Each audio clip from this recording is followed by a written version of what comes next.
Quem vai nos trazer a mensagem hoje é o pastor Júlio Padilha, é o evangelista da nossa associação, e ele é membro aqui do JuVV, embora não esteja sempre, mas quando ele pode. Então hoje ele vai trazer a mensagem para nós. Obrigado, Gustavo. Bom dia. Eu sou aquele membro que estou por aí, sempre fazendo semanas de evangelismo, uma igreja ou outra, e de vez em quando tenho medo de me removerem por desaparecimento, mas por favor, não façam isso, estamos aí na ativa. Irmãos, é uma alegria voltarmos aqui à igreja do JuVV, é sempre muito bom mesmo estar nessa igreja tão maravilhosa, e eu gostaria de convidá-los nesta manhã a abrirem a palavra de Deus no Evangelho de Lucas. Vamos abrir a Bíblia no Evangelho de Lucas, no capítulo 19. E hoje nós vamos estudar sobre a missão de Deus. Qual é a missão de Deus? Vamos abrir a Bíblia no Evangelho de Lucas, no capítulo 19.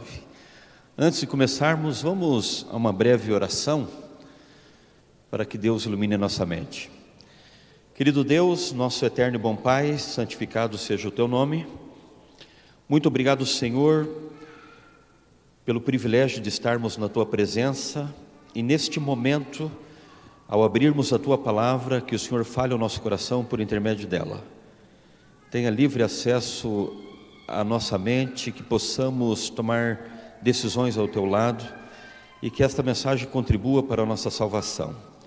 Abençoe cada pessoa, cada família aqui representada e enche-nos das Tuas bênçãos, é o que nós pedimos nos méritos de Jesus. Amém, Senhor. Amém. Aqui no Evangelho de Lucas, no capítulo 19, Jesus declara a sua missão ao pronunciar as seguintes palavras. Lucas 19, verso 10. Porque o Filho do Homem veio buscar e salvar o perdido. Essa é a missão de Deus. Aliás, a iniciativa da salvação é de Deus. Quando Adão e Eva pecaram, foi Deus quem os buscou, dizendo: onde estás? A obra da salvação é também exclusivamente de Deus. Certa feita perguntaram para Jesus, quem pode ser salvo? Isso está lá em Mateus capítulo 19, verso 25. E Jesus disse: isso é impossível aos homens.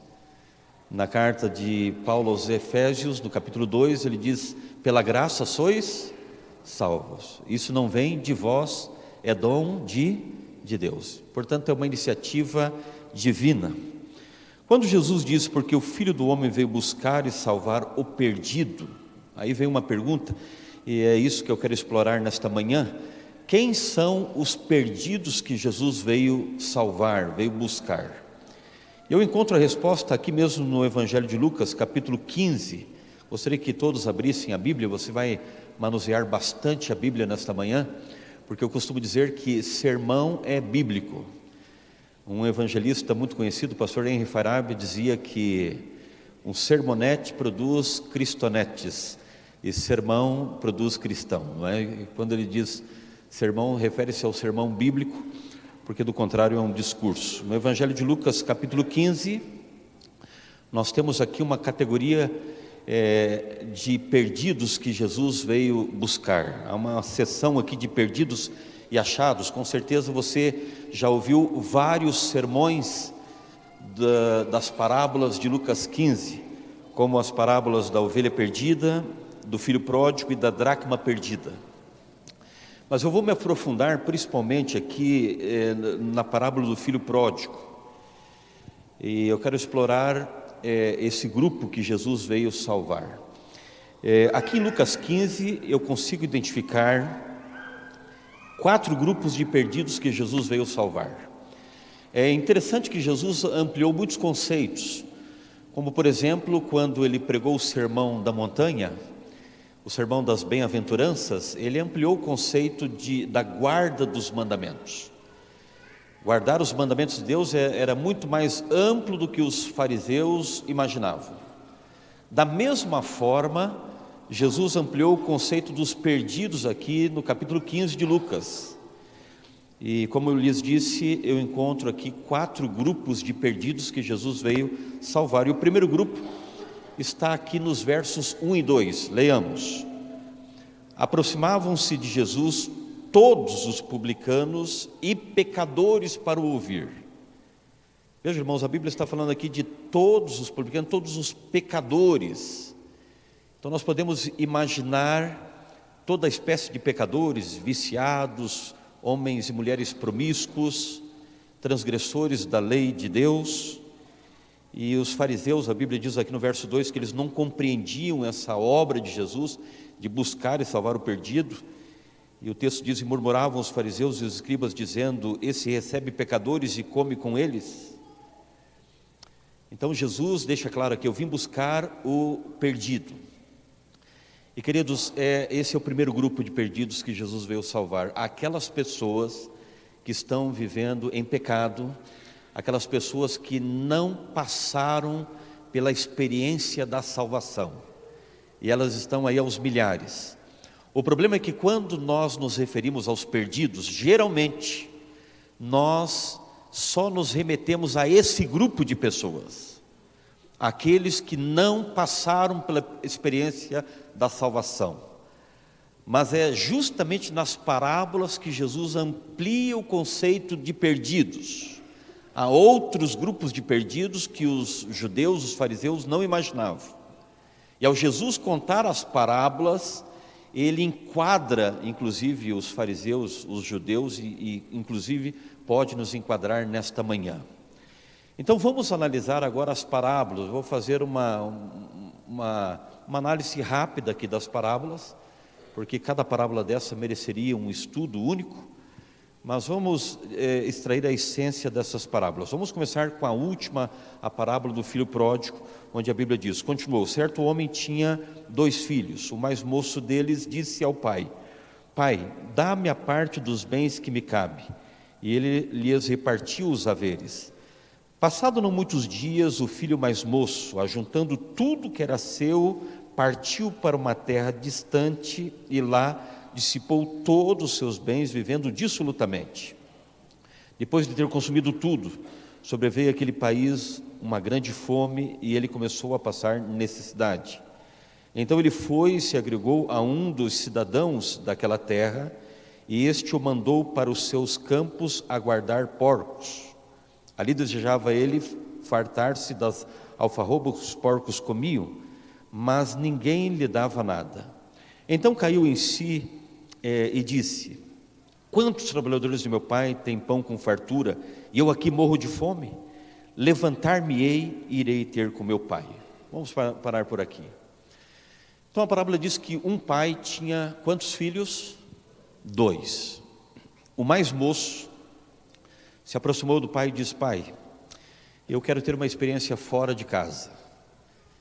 Eu quero me aventurar, eu quero ver como é a vida aí fora. Esse pai representa quem, irmãos, na parábola? Jesus. Os filhos desse pai representam nós. A Bíblia diz que os 2 filhos estavam na casa do pai. E na Bíblia, irmãos, há um texto maravilhoso, primeira carta de Timóteo, capítulo 3, verso 15. A Bíblia apresenta ali que a casa do pai é o que mesmo? É a igreja do Deus vivo, coluna e baluarte da verdade. Então 2 filhos estão na casa do pai, estão na igreja. O mais moço diz: eu quero me aventurar, quero ter uma experiência fora da casa. E ele foi e infelizmente se deu mal, até que ele caiu em si e reconheceu que ele tinha feito a escolha errada. E ele voltou para a casa do pai. Então um pai tinha 2 filhos, se um se afasta da casa, quantos por cento se afastou? 50%. A Bíblia está tratando aqui, queridos, de apostasia, e é sobre isso que eu quero me aprofundar nesta manhã. Apostasia. Eu não quero ser exagerado, mas talvez nós tenhamos uma outra igreja do JuVV fora da casa do pai. Talvez esteja falando aqui para pais, mesmo filhos, não é? Que já tiveram seus queridos aqui nesta igreja, já se assentaram nesses bancos da igreja e hoje não estão mais. Eu quero perguntar: Alguém aqui tem um membro da família, um amigo, um colega que um dia se assentou nesses bancos e hoje está fora da igreja? Levante a mão. Praticamente todos nós temos amigos, não é? Pelo menos um amigo, membros da família. Eu tenho membros da minha família que hoje não estão mais na igreja, já estiveram. E queridos, a Bíblia, ela tem uma preocupação com esse grupo, de salvar esse grupo. Veja como Jesus amplia o conceito dos perdidos. Jesus inclui aqueles que estão em apostasia entre os perdidos. Essa sempre foi uma preocupação bíblica. Abra a palavra de Deus aqui no livro do profeta Jeremias, no capítulo 8. E veja como Deus expressa essa preocupação da apostasia. Ele diz aqui no capítulo 8, a partir do verso 4 e 5, diz-lhes mais: assim diz o Senhor, quando caem os homens, não se tornarão a levantar? Quando alguém se desvia do caminho, não tornará a voltar? Olha a pergunta que ele faz para o seu povo. E aí ele coloca no verso 5, por que, pois, esse povo de Jerusalém se desvia, apostatando continuamente? Veja que Deus ficou intrigado com o seu povo que vivia caindo e não se levantava, se afastava e não voltava mais. E ele pergunta por quê? Por que persiste no engano e não quer voltar? Então eu gostaria de fazer uma breve análise nesta manhã, para você, querido irmão, você que também nos assiste pela internet, nos preocuparmos com esse grupo de perdidos. Aliás, irmãos, há um conselho maravilhoso aqui na carta de Tiago. Abramos a Bíblia também na carta de Tiago, no capítulo 5. Vejam o que diz aqui, o que conselho maravilhoso à igreja. Tiago, capítulo 5, os versos 19 e 20. O conselho é: meus irmãos, se alguém entre vós se desviar da verdade, olha só, alguém se desviou da igreja, alguém se desviou da verdade, o membro da sua casa, o seu amigo, e a Bíblia diz, e alguém o converter, ou seja, alguém se preocupou com essa pessoa, alguém foi atrás dela, para convertê-lo novamente, e aí ele diz, sabei que aquele que converte o pecador do seu caminho errado, salvará da morte a alma dele e cobrirá multidão de pecados, amém? Ou seja, Deus não quer que nos acomodemos agora. Ah, tudo bem, eu tenho um irmão que está fora da igreja, o problema é dele.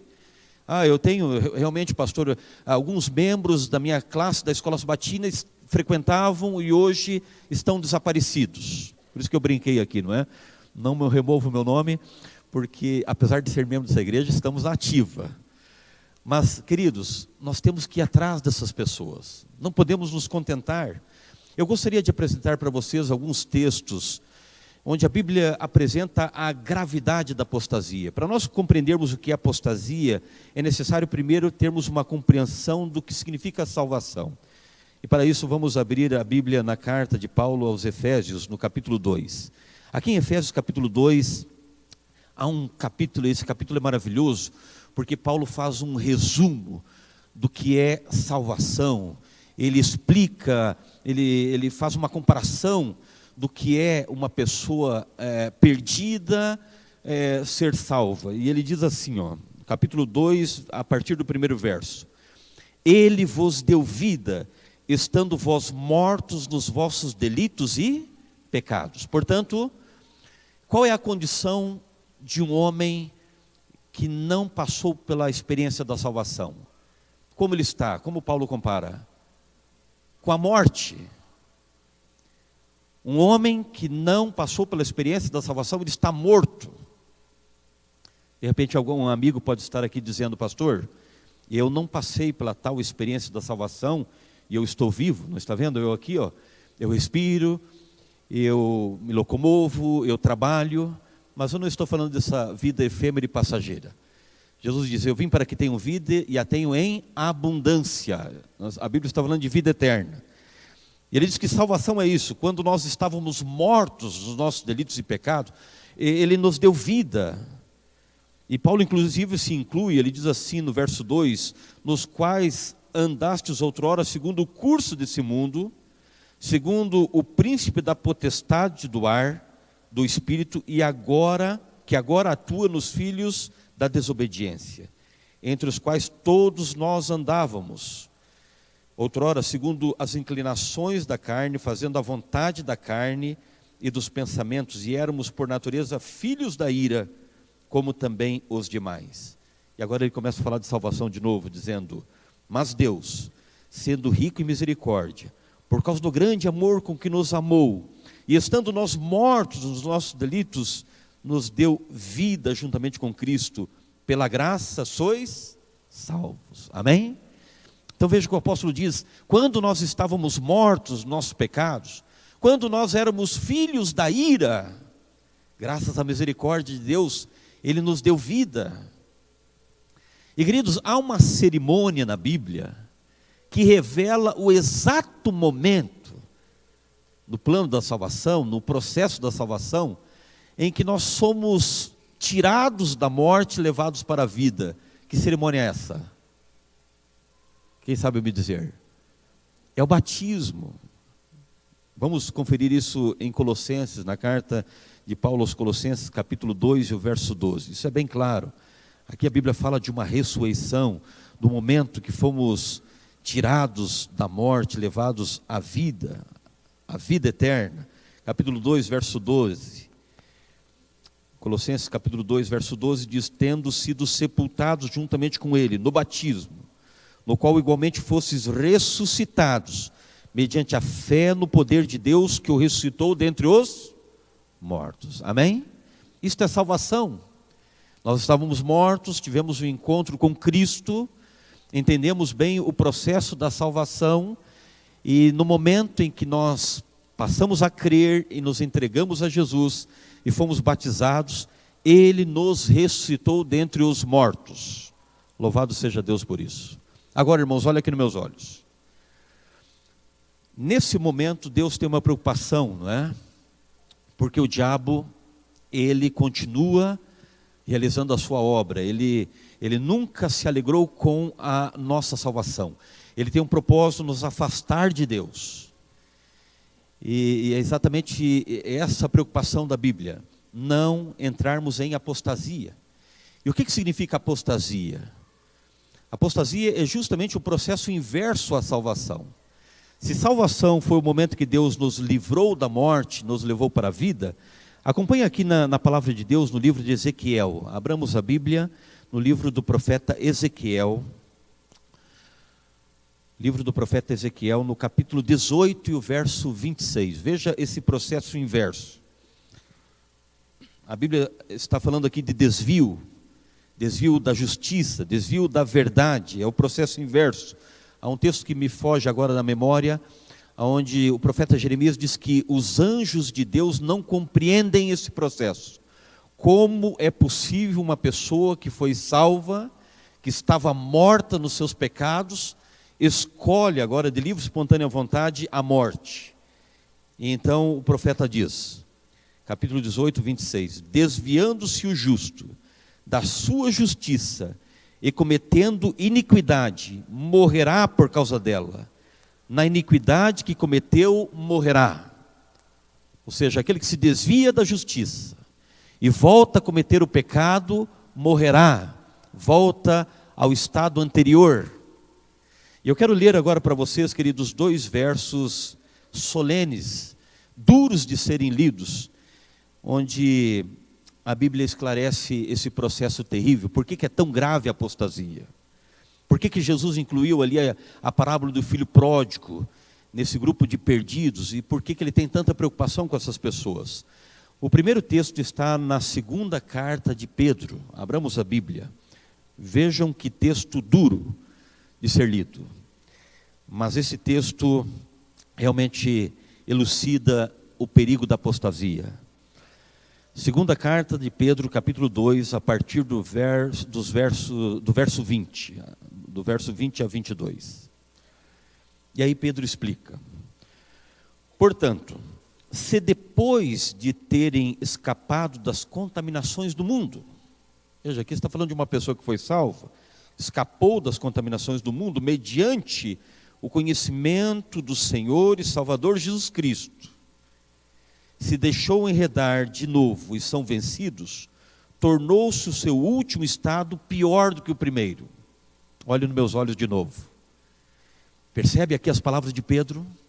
Ele está dizendo que uma pessoa que conheceu a verdade, teve o conhecimento do plano da salvação, se entregou a Jesus e volta para o pecado, volta para a condição anterior, ele diz, é pior do que o primeiro estado.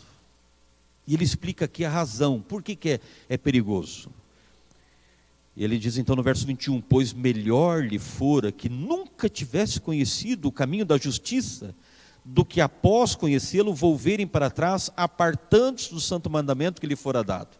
A razão é simples, é porque a pessoa agora peca abertamente. Ela tem consciência do que está fazendo. Lá em Atos capítulo 17, a Bíblia diz que Deus não leva em conta o tempo da ignorância. Irmãos, uma coisa é um jovem promíscuo aí do mundo, que não conhece nada da Bíblia, nunca estudou a palavra de Deus, nem sabe o que são os 10 mandamentos, viver uma vida de promiscuidade, ter relações íntimas com a sua namorada. Outra coisa infinitamente diferente é um jovem que conhece a verdade, conhece os mandamentos de Deus e pratica os mesmos pecados. Ele está pecando deliberadamente, ele é consciente do que ele está fazendo. É por essa razão que Pedro diz, é pior do que antes. E veja, irmãos, as expressões duras colocadas por Pedro aqui no verso 22, olha a comparação que ele faz. Ele diz, com eles aconteceu o que diz certo adágio verdadeiro, o cão voltou para o seu próprio vômito, e a porca lavada voltou a revolver-se no lamaçal.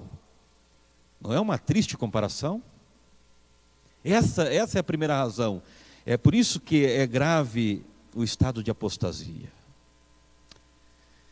Se alguém aqui nesta manhã está cansado de viver na casa do Pai, talvez alguém esteja pensando, pastor, eu estou nesse processo de apostasia. Estou pensando em abandonar a igreja. O meu relacionamento é todo lá fora, os meus amigos, os melhores amigos são lá de fora. Eu estou a um passo de abandonar a igreja. Já fui tentado, quem sabe, até procurar o pastor e pedir para ele remover o meu nome. Meus queridos, gostaria de fazer um apelo, reveja esses conceitos. Antes de você pensar em praticar tal ação, avalie pelo menos 1000 vezes, no mínimo 1000 vezes. Veja a gravidade, não é tão simples assim como você imagina. Aqui na carta de Hebreus, a Bíblia, no capítulo 10, expõe sobre o perigo do pecado consciente. Hebreus capítulo 10, verso 26 e 27, a Bíblia diz, porque se vivermos deliberadamente em pecado, depois de termos recebido o pleno conhecimento da verdade, já não resta mais sacrifício pelos pecados. Pelo contrário, há uma certa expectação horrível de juízo e fogo vindouro prestes a consumir os adversários. Então, irmãos, esse é o primeiro problema da apostasia. É o pecado consciente, o pecado aberto. Viver deliberadamente no pecado, como diz aqui o apóstolo Paulo. Segundo perigo da apostasia, um outro texto solene, perigoso, não é? Realmente chama a nossa atenção, está aqui em Mateus capítulo 12. Evangelho de Mateus capítulo 12. Abramos a Bíblia no Evangelho de Mateus capítulo 12 e vejam aqui os versos 43 a 45. O que está escrito aí? Qual é o título? Bem aí em cima do verso 43. A estratégia de quem? De Satanás. Repito, irmãos, olhem para mim de novo. Satanás nunca quis a sua salvação. Nunca. Uma vez que isso foi um processo inevitável, não pense você que ele descansa. Ele é como um leão que está atrás de uma presa. Ele quer derrubá-lo novamente. E a Bíblia diz então, quando o espírito imundo sai do homem, anda por lugares áridos procurando repouso, porém não encontra. Por isso diz: voltarei para a minha casa de onde saí. E tendo voltado, a encontra vazia, varrida e ornamentada. Então vai e leva consigo outros 7 espíritos piores do que ele. Olha que coisa terrível. Entrando, habita ali, e o último estado daquele homem torna-se pior do que o primeiro. As mesmas expressões de Pedro. É pior do que antes. Irmãos, o nosso coração, a casa aqui do nosso coração, ela nunca está vazia. Alguém habita no nosso coração. Jesus pede permissão para entrar no nosso coração. Apocalipse 3:20, eis que estou à porta aí e bato. Se nós abrirmos a porta do nosso coração, Ele vai entrar e vai cear ali. Vai fazer morada no nosso coração. Jesus disse que em algum momento o espírito imundo foi expulso do nosso coração. E ele ficou vagando por aí. E de repente ele volta, e se ele olha a casa, a porta do nosso coração aberta, vazia, ou seja, Jesus não está mais ali. Ornamentada, ele volta, mas qual é a gravidade? Ele leva o quê? Mais 7 espíritos, pior do que o primeiro, não é? Ou seja, o que a Bíblia está revelando, irmãos? Que o inimigo, ele tem uma força maior agora, né, na vida dessas pessoas que um dia permitiram que Jesus fizesse morada em seus corações, e hoje não mais. Eu sei que são palavras fortes, irmão, mas estão relatadas aqui na Bíblia, e Jesus diz, é pior do que antes. Por isso, irmãos, que nós temos que nos preocupar. A Bíblia diz em Mateus capítulo 24 sobre os salvos, e há 2 recomendações. Jesus usa 2 expressões aqui na Bíblia. A primeira delas está aqui em Mateus 24, verso 13. Quem serão salvos? E ele diz, aquele, porém, que perseverar até o fim. Vamos perseverar, vamos permanecer em Jesus. Esse é o conselho para todos nós nesta manhã. Repito, se alguma vez passou pela sua mente o desejo de abandonar a igreja, meu querido, não faça isso. Entenda a primeira gravidade da apostasia. Olha que conselho maravilhoso está aqui em João capítulo 15. Jesus compara a videira e ele diz, eu sou a videira, verso 5. E vós sois os ramos. Quem permanecer em mim e eu nele, esse dará muitos frutos. Quem permanecer em mim. A Bíblia expõe, queridos, vários motivos para a apostasia.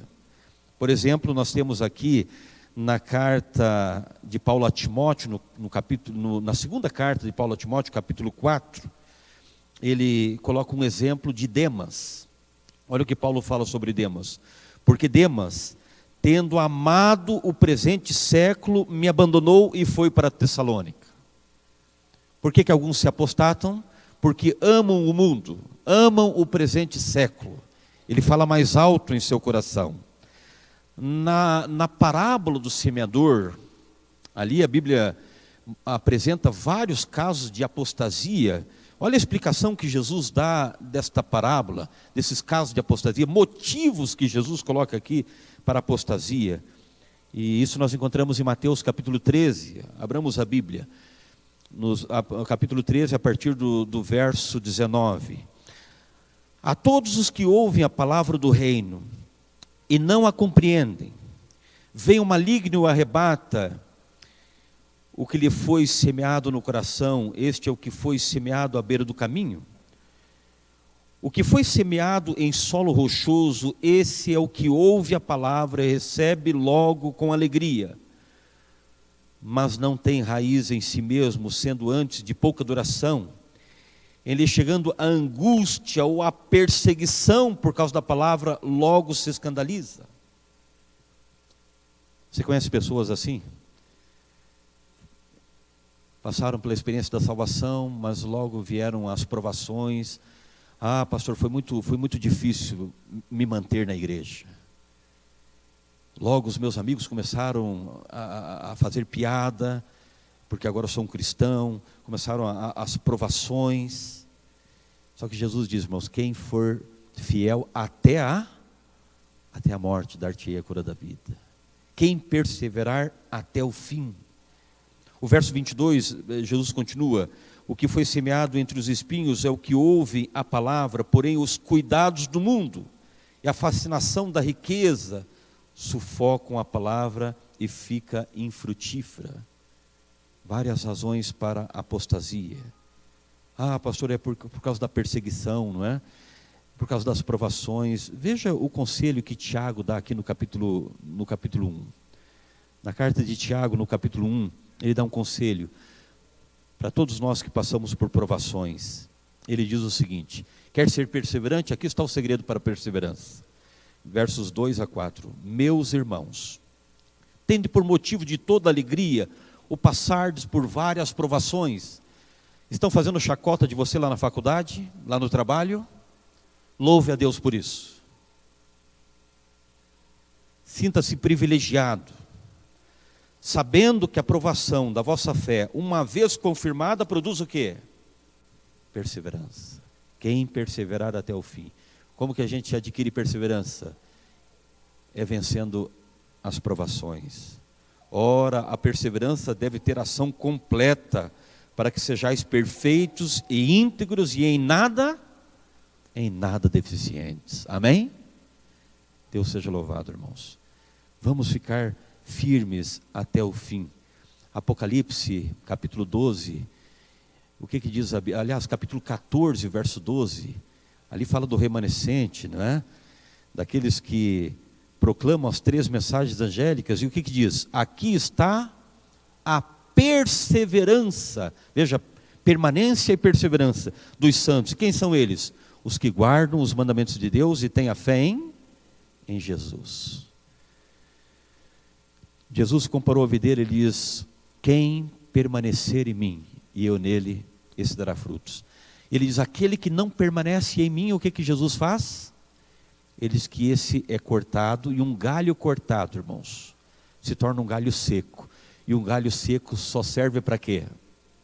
Para ser lançado no fogo. E agora leiam comigo um texto maravilhoso que está na carta de Paulo aos Romanos, Romanos capítulo 11. É interessante que nós, quando somos salvos, nós somos comparados a um galho enxertado em Cristo Jesus. Ele é a videira. Nós somos um galho seco, um galho que era morto, mas agora foi enxertado em Jesus. E porque fomos enxertados em Cristo, passamos a ter vida. Pastor, há salvação para um galho que foi arrancado, que foi cortado e voltou a se tornar seco novamente? Claro que há. Em Romanos capítulo 11, o verso 23, referindo-se ao povo de Israel, a condição de apostasia do povo de Israel, no verso 23 ele diz, eles também, se não permanecerem na incredulidade, serão enxertados, pois Deus é poderoso para os enxertar de novo. Diga amém. É por isso que a igreja adventista crê no rebatismo, irmãos. Porque a Bíblia diz de um reenxerto, não é? Reenxertar de novo. Não é por acaso que quando o filho pródigo, um filho que estava na casa do pai, se apostatou, foi para o mundo. Quando ele voltou, o que o pai disse? Porque esse meu filho estava morto e reviveu. Reviver, viver 2 vezes. É por isso que nós acreditamos no rebatismo, não é? Que a pessoa pode ter uma nova experiência de vida em Cristo Jesus. Pode ter uma segunda experiência de salvação. Vamos voltar aqui, irmãos, a Lucas capítulo 15, vamos ao final. Então esse é o segundo grupo de perdidos que Jesus veio salvar. Primeiro grupo, relatado aqui nos versos 1 e 2, são aqueles que não passaram pela experiência da salvação. O segundo grupo, os que estão em apostasia. Deus quer salvá-los. Deus está preocupado com esse grupo. Eu gostaria que você, igreja, que você, irmã, se preocupasse com os seus entes queridos que estão fora da igreja, com seus amigos. Vamos levá-los a Cristo novamente. Outro grupo de perdidos, o terceiro grupo, está aqui na dracma perdida, a partir do verso 8. Ou qual é a mulher que, tendo 10 dracmas, se perder uma, não acende a candeia, varre a casa e a procura diligentemente até encontrá-la? E tendo achado, reúne as amigas e vizinhas, dizendo: alegrai-vos comigo, porque achei a dracma que eu tinha perdido. Eu vos afirmo que, de igual modo, há júbilo diante dos anjos de Deus por um pecador que se arrepende. A parábola agora é de uma senhora que estava em casa. Ela tem 10 moedas de grande valor, dracmas. Existiam dracmas de ouro, de prata, de bronze. O fato é que eram 10 moedas de grande valor. A mulher tinha 10, é como se tivesse 10 notas de 100 no bolso. E ela perde uma e fica desesperada, como eu ficaria. Se eu tivesse R$1.000, 10 notas de 100 e perdesse uma, para mim faria uma grande diferença, talvez para você não. Mas eu agiria como uma mulher, né? Ela ficou desesperada, acendeu a lâmpada, começou a varrer a casa, até identificar a moeda perdida. Irmãos, quem representa a mulher dessa parábola? Representa Jesus também. E as moedas representam nós que estamos na igreja, porque a mulher estava dentro de casa quando perdeu as moedas. Essa é a diferença do filho pródigo. O filho pródigo se perdeu porque saiu de casa. Mas a Bíblia diz, irmãos, que há perdidos dentro da casa do Pai. Que, segundo Paulo, lá na primeira carta de Timóteo 3,15, é a igreja.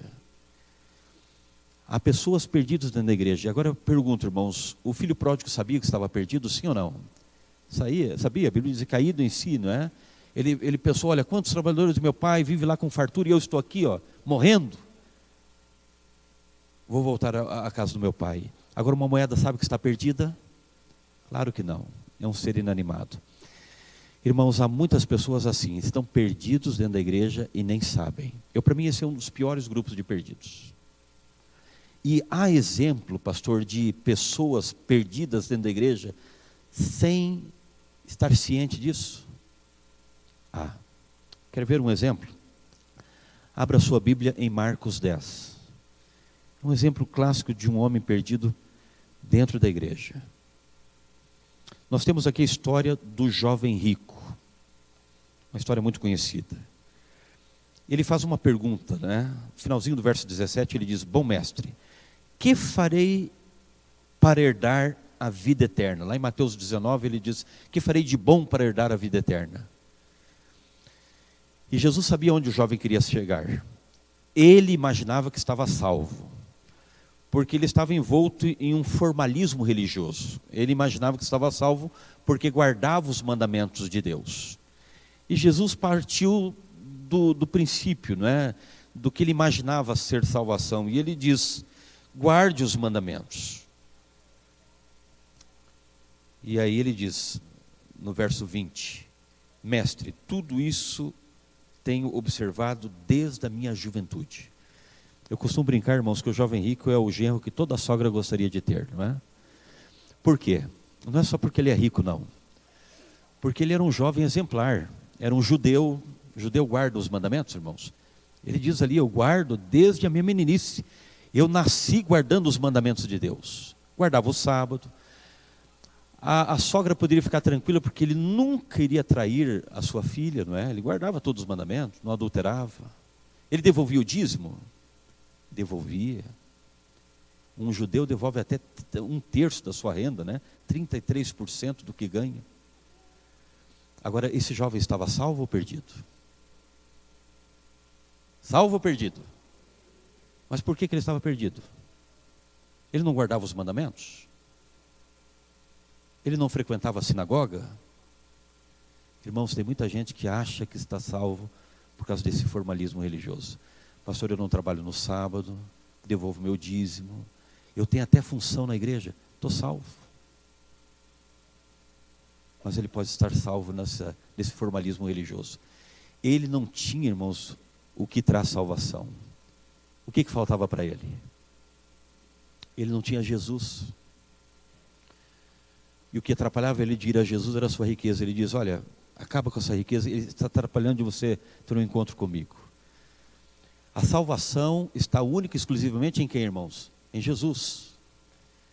A Bíblia diz lá na primeira carta de João, capítulo 5, quem tem o Filho de Deus tem a vida, quem não tem, não tem vida.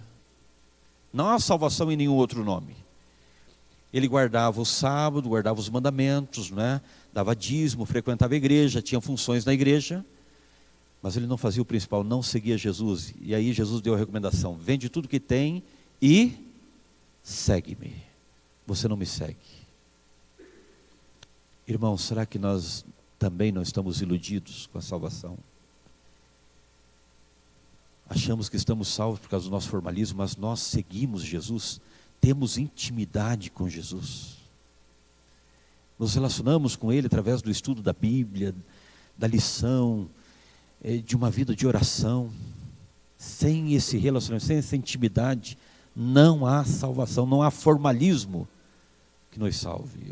Os fariseus, eles imaginavam que seriam salvos por isso, pela obediência aos mandamentos, e a Bíblia diz lá em Romanos capítulo 9, que nem os judeus, nem os israelitas conseguiram a tal obediência, muito menos nós.